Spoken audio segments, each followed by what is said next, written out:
नमस्कार, आप देख रहे हैं राजस्थान 10 बजे और आपके साथ में विजेंद्र सोलंकी। संभागवार बड़ी खबरों का सिलसिला शुरू करते हैं और सबसे पहले बात करते हैं जयपुर संभाग की। जयपुर संभाग की बड़ी खबर बता रहे हैं हमारे सहयोगी योगेश चंद। राज्यसभा चुनाव के मतदान में अब 3 दिन का फासला शेष है। आरोपों की सियासी गर्मी नजर आने लगी है। जेडब्ल्यू मैरियट में जहां एक हफ्ता हो गया है कांग्रेस के विधायकों को, तो वहीं पर भारतीय जनता पार्टियों के विधायकों की बाड़ेबंदी आज से शुरू हो गई है। आज की सबसे बड़ी खबर कांग्रेस की बाड़ेबंदी से यही निकलकर सामने आई कि रमेश मीणा की नाराज़गी दूर हो गई और वह अपने घर में लौट आए। अपने परिवार के बीच में आज वो आ गए। रमेश मीणा कांग्रेस की सियासत में स्वाभिमानी, जुझारू और तेज तर्रार नेता माने जाते हैं, लेकिन उतने ही भावुक भी हैं और यही बात कांग्रेस का नेतृत्व भी समझता है। कांग्रेस का आलाकमान भी जानता है कि रमेश मीणा का स्वभाव कैसा है, इसलिए उन्हें मनाया गया। परिवार के अंदर कोई भी एक सदस्य अगर नाराज़ होता है तो उसको मनाने की जो कवायद जिस तरह की जानी चाहिए वैसे ही कांग्रेस पार्टी ने की। भारतीय जनता पार्टी के पास जो मुद्दा था रमेश मीणा की नाराज़गी को लेकर, वो भी उनके हाथ से छिटक गया और रघु शर्मा के बयान तीखे हो गए। रघु शर्मा ने आज बीजेपी पर गंभीर आरोप लगाए, राजेंद्र राठौड़ के बयानों को लेकर पलटवार किया और भारतीय जनता पार्टी को हॉर्स ट्रेडिंग पार्टी तक करार दे दिया। जेडब्ल्यू मैरियट से जो खबर आज कांग्रेस के कैंप से निकली, वो सबसे बड़ी खबर यही थी कि रमेश मीणा कैंप में आ चुके हैं और सबसे पहले इस बात के संकेत भी फर्स्ट इंडिया ने दे दिए थे। 2 दिनों के अंदर ये पूरी व्यूह रचना बनाई गई और अपने बिछड़े हुए या अपने नाराज साथी को मनाया गया। कांग्रेस का कैंप इस घटनाक्रम के बाद जोश से लबरेज है। और अब रुक करते हैं बीकानेर संभाग का। यहाँ की बड़ी खबर बता रहे हैं हमारे सहयोगी लक्ष्मण राघव। केंद्रीय मंत्री गजेंद्र सिंह शेखावत आज बीकानेर दौरे पर रहे। वे चार्टर प्लेन से बीकानेर नाल एयरपोर्ट पहुंचे, जहां से वे सीधे जूनागढ़ गए। यहां विधायक सिद्धि कुमारी की माता के निधन पर शोक जताया। बाद में फर्स्ट इंडिया न्यूज़ से खास बातचीत में शेखावत ने कहा कि सब जानते हैं कि राज्यसभा चुनाव में क्या चल रहा है। कुछ राजनीतिक मित्र अपना पॉलिटिकल स्कोर बढ़ाने में लगे हुए हैं, लेकिन जनता सब समझती है। साथ ही साथ पानी के संकट को लेकर कहा कि ये समय नहीं है कि दोषारोपण की राजनीति की जाए।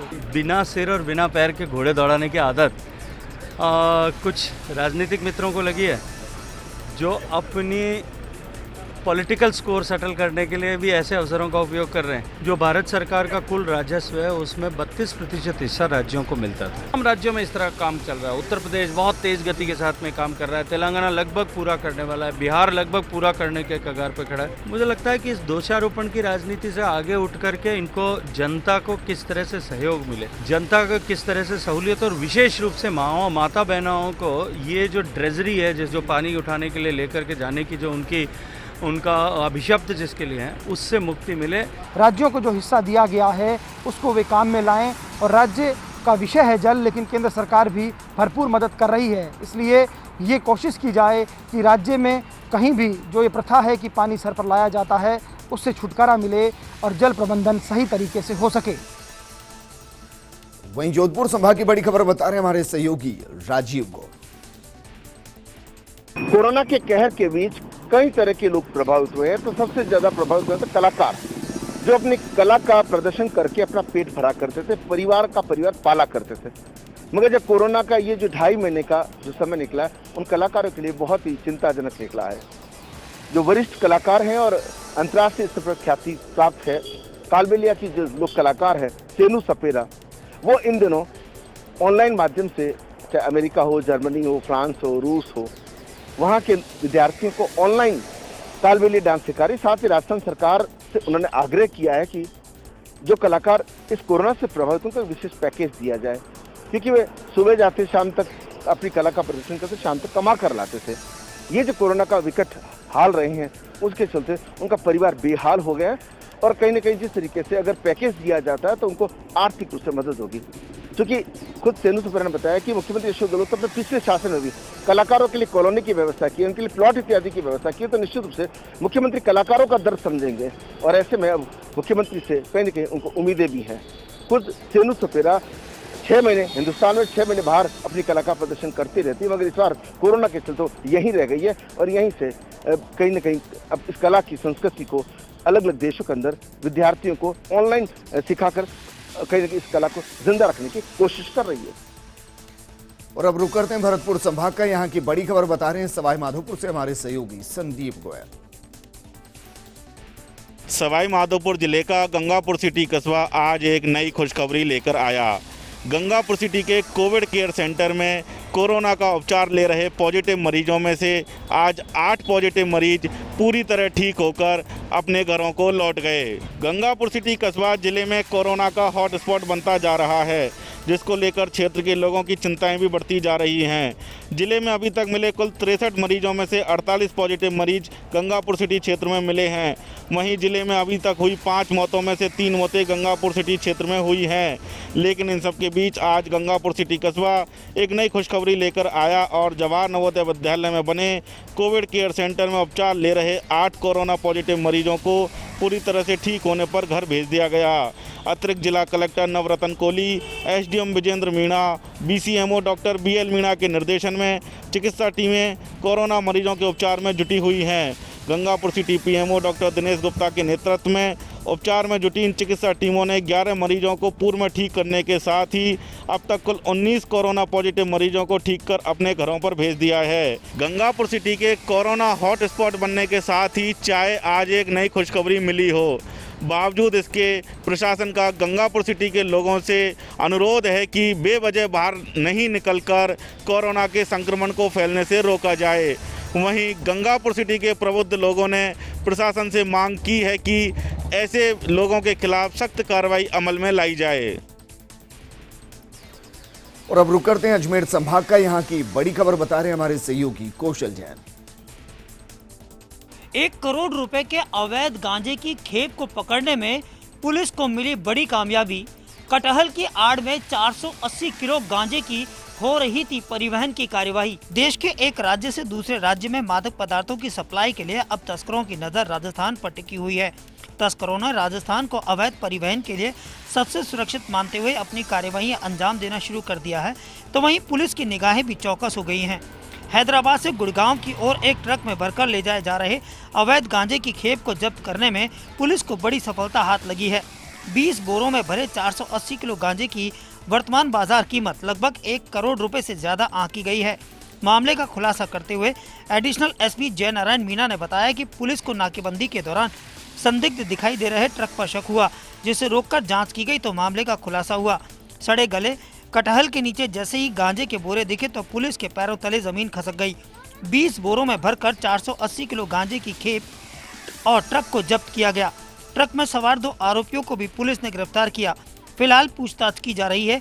वहीं अदालत से भी इन तस्करों को रिमांड लेकर इनके नेटवर्क को खंगालना शुरू कर दिया गया है। गांजा परिवहन करने वाले आरोपियों से पुलिस उगलवा रही राज, तो वहीं तस्करों के नेटवर्क को खंगालने में भी जुटी है अजमेर पुलिस। और अब रुक करते हैं उदयपुर संभाग का। यहाँ की बड़ी खबर बता रहे हैं हमारे सहयोगी रवि शर्मा। उदयपुर के मादड़ी औद्योगिक इलाके में पिछले कई दिनों से कम दबाव से जलापूर्ति से परेशान लोगों ने आज जलदाय कर्मी के झूठ का भांडाफोड़ किया। वाटर पंप हाउस पर पहुंचकर स्थानीय लोगों ने एक एफजी कर्मचारी को काम करते हुए पकड़ा, जो कि जलदाय विभाग के अधिकृत कर्मचारी के स्थान पर महीने भर की तनख्वाह के आधार पर काम कर रहा था। गर्मी के मौसम में उदयपुर के कई इलाके पेयजल किल्लत से जूझ रहे हैं। इस पेयजल किल्लत की बड़ी वजह पानी की कमी न होकर जलदाय विभाग के जिम्मेदार कर्मचारियों की लापरवाही और फर्जीवाड़ा है। उदयपुर के मादड़ी औद्योगिक इलाके में रोड नंबर 4 के क्षेत्रवासियों ने आज जलदाय कर्मी के ऐसे ही लापरवाह रवैये का भंडाफोड़ किया। दरअसल इस क्षेत्र में पानी सप्लाई का कार्य जलदाय विभाग के कर्मचारी जमुना लाल के जिम्मे है, लेकिन इस सरकारी कार्मिक ने खुद काम करने के बजाय अपने स्थान पर महीने के 4000 रुपये के मेहनताने पर एक युवक को तैनात किया हुआ है। आज जब क्षेत्रवासी क्षेत्र में स्थित वाटर पंप हाउस स्टेशन पर पहुंचे तो सरकारी कर्मचारी के बजाय ये निजी कर्मी सरकारी पंप स्टेशन पर कार्य करते मिला।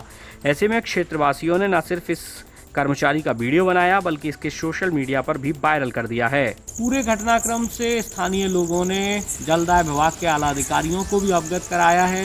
स्थानीय लोगों का कहना है कि वो पिछले कई दिनों से इस बाबत शिकायत कर रहे हैं, लेकिन उनकी शिकायत का कोई निवारण नहीं होने के चलते उन्होंने ये कदम उठाया और इस एफजी युवक को पकड़ा। कोटा संभाग का रुख करते हैं। कोटा संभाग की बड़ी खबर बता रहे हैं हमारे सहयोगी भंवर एस चारण। भ्रष्टाचार निरोधक ब्यूरो कोटा ने आज ट्रैप की एक बड़ी कार्रवाई को अंजाम देते हुए 12 में रिश्वतखोरी की एक बड़ी चेन पकड़ी है।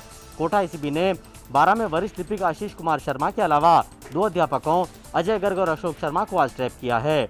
एसीबी के एसपी ठाकुर चंद्रशील के मुताबिक रिश्वतखोरों का ये समूह रिश्वतखोरी की ये राशि मोबिना बेगम के पति इदरिस मंसूरी से वसूल कर रही थी। मोबिना बेगम सहरिया बालिका आश्रम छात्रावास चलाती है और इसी के रुके हुए बिलों को पास करने की एवज में इन रिश्वतखोरों की तरफ से कुल मिलाकर के 25,000 रुपये की रिश्वत की मांग की गई थी। बाद में 13,000 रुपये की राशि वरिष्ठ लिपिक आशीष शर्मा के लिए लेते हुए अध्यापक अशोक शर्मा को एसीबी ने ट्रैप किया। अतिरिक्त पुलिस अधीक्षक कोटा एसीबी श्री ठाकुर चंद्रशील कुमार जी ने सत्यापन करवाया था। बड़े पैमाने पर बिल पास करने की योजना पैसे मांगे जा रहे थे। शहरिया विकास के जो ये विद्यालय हैं, आवासीय विद्यालय में, तो हमारे परिवादी ने हमें शिकायत की, भाई 25,000 रुपये मांगे जा रहे हैं साहब, मुझे बिल पास नहीं किए जा रहे, करीब 1 साल के बिल पड़े हैं। जिस पर सत्यापन कराया तो बात जो सत्यापन में जो आई निकल के वो बिल्कुल परिवादी की बात जो थी वो सच थी, क्योंकि पैसे मांगे जा रहे थे। पूरे मामले में परियोजना अधिकारी शहरिया विकास का चार्ज संभाल रही एडीएम महेंद्र लोढ़ा की भूमिका भी एसीबी के मुताबिक संदिग्ध पाई गई है। इस पूरी कार्रवाई के सत्यापन के दौरान कोटा एसीबी दल को साफ तौर पर ऐसे फोन टैप मिले हैं जिसमें एडीएम महेंद्र लोढ़ा साफ तौर पर रिश्वत की राशि तय करने और रिश्वत की वसूली करने के बारे में बात करते हुए सुने गए हैं। बहरहाल एसीबी दल ने तीनों रिश्वतखोरों को गिरफ्तार कर लिया है और एडीएम की भूमिका की बारीकी से जांच की जा रही है। चलिए, आप सभी का बहुत बहुत शुक्रिया अपने अपने संभाग से जुड़ी खबरों से अपडेट कराने के लिए।